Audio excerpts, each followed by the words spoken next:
Bonjour, bonsoir à tous. Comme vous n'êtes pas sans savoir que Amos François Consulting est un cabinet de conseil en management public et en sciences politiques. Au sein d'Amos François Consulting, nous accompagnons des entreprises, PME, des organisations à but lucratif ou pas. Nous accompagnons aussi des collectivités publiques, mais pourquoi pas l'État. Et comme d'habitude, nous toujours à présenter une notion, un concept dans service qui est dénommé et concept et mot du jour. Jeudi, nous avons choisi de vous présenter une autre notion. Cette fois-ci, c'est plutôt un mouvement en management public. Jeudi, nous allons parler d'un mouvement qui est très reconnu à l'heure actuelle. Bon, surtout dans les années 80 que nous allons essayer, ouais. Nous allons parler de New Public Management, c'est-à-dire que nouveau management public. Pourquoi? Qu'est-ce que c'est le New Public Management? Eh bien, c'est en courant, notamment même au début 1970 et qui parle très cher à partir des années 80, c'est un mouvement qui fait comprendre que il faut transposer les outils ou encore des pratiques provenant du monde de l'entreprise, du privé, pour les transférer justement, c'est prendre des outils du monde privé pour les transférer dans le secteur public.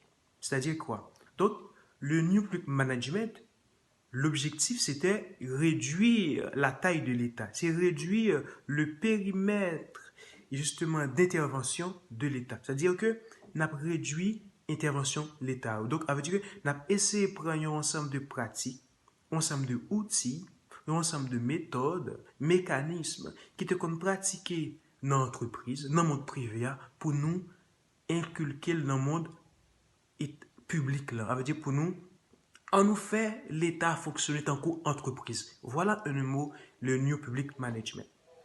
Mais l'étape trop facile, mesdames et messieurs, pour nous essayer de présenter une simple définition. Mais qu'est-ce qui est à la base du mouvement ça? Premièrement, c'est une critique de la bureaucratie.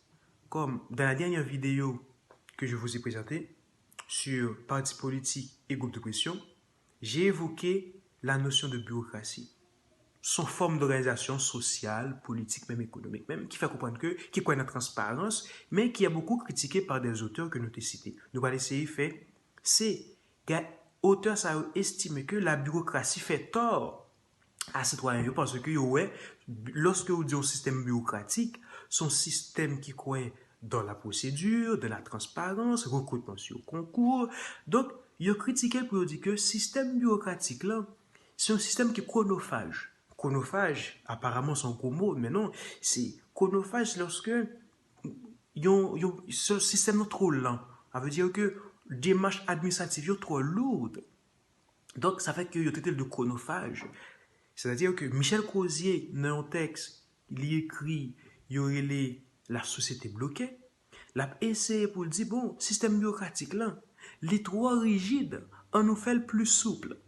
Donc, voilà. Donc, mais pour le plus souple, c'est on nous quitter les objectifs, tout objectif management, New Public Management, c'est essayer de laisser les objectifs stratégiques pour l'État et quitter les dimensions opérationnelles à justement, ça veut dire, prend et, et, dimension opérationnelle, transférer by cabinet de conseil, ça veut dire ça que nous parler de contractualisation. Quitter l'État gérer les grandes lignes, les grandes décisions, et puis ce qu'on appelle le management opérationnel, en nous quitter le domaine privé. Donc c'est ça que on va avoir une critique pour nous capables de rendre plus souple.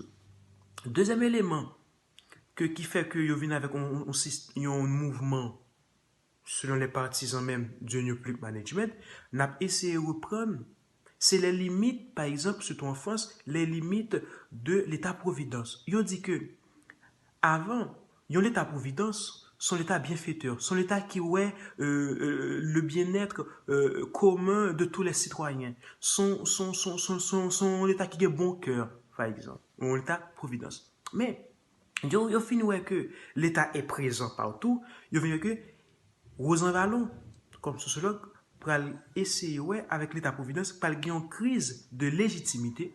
De jour en jour, l'État a dit la fait ci, la fait ça. Donc, il n'y a pas qu'à faire. Donc, il y a une crise de légitimité. Pour Rosan Vallon, il y a une crise aussi d'efficacité. L'État-providence promet pas mal de choses, mais il n'est pas capable. Donc, c'est ça que, c'est tout ça qui vient à la base de New Public Management. Dans les années 80, pour nous ouais, qu'est-ce que New Public Management là? C'est ouais que c'est réduire la taille de l'État. Ouais que l'État vit un problème d'efficacité, un problème économique et un problème d'efficience. Yo dit pour nous capable rendre l'État plus efficace, plus efficient et plus économique, pardon, c'est essayer changer outils ça yo en nous aller en nous inspirer nous dans le monde privé. Donc ça que on peut parler de New Public Management. À partir des années 80, mesdames et messieurs, en France avec Jacques Chirac, aux États-Unis avec Ronald Reagan, en Grande-Bretagne avec Margaret Thatcher, et mais réforme ça yo, c'est un ensemble de réformes qui pourrait réforme ça que n'a pas parlé avant.